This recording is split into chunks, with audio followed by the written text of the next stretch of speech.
Socialist Party legislators on Wednesday asked state prosecutors to investigate Venezuela's billionaire businessman Lorenzo Mendoza and Harvard economist Ricardo Hausmann for alleged crimes including treason.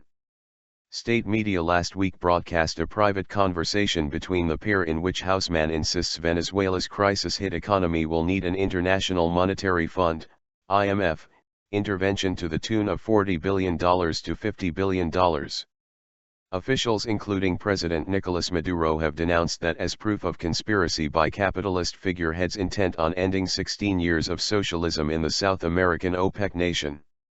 The government is taking an increasingly intolerant line against foes, including jailing opposition leaders, in the run-up to a December parliamentary election. The sovereignty, peace, and independence of the republic is at risk. That's why we are asking the Public Prosecutor's Office to investigate, said Pedro Carreno, head of the ruling party's parliamentary bloc. Waving copies of papers he presented at the prosecutor's office, Carreno said Mendoza and Hausmann should be investigated for possible usurpation of presidential functions, treason, and planning to commit crimes. Mendoza, 50, who heads Polar, Venezuela's largest private company, complained last week that a private call was illegally recorded and saying it was normal for him to exchange views with economists of all ilk. "I totally reject the attempts to manipulate public opinion," he said in a letter to Venezuelans.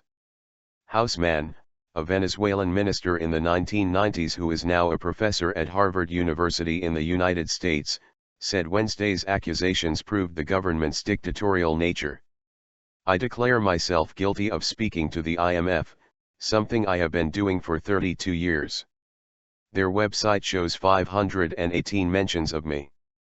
I declare myself guilty of putting together a team to think of an alternative policy that can rescue Venezuela from its current catastrophe," he wrote in an email. "This all shows that we are dealing with a rogue state." The ruling Socialist Party, which currently controls the National Assembly but could lose it to the opposition in December 6 elections, said 101 legislators had backed a petition for the pair to be prosecuted. Venezuela's recession, product shortages, currency collapse, and highest inflation in the world are weighing on Maduro's popularity ahead of the vote. He blames political foes and capitalist speculators for an economic war. Mendoza's Polar makes Venezuela's top-selling birrin the favored brand of corn flour used for making traditional arepa corn pancakes.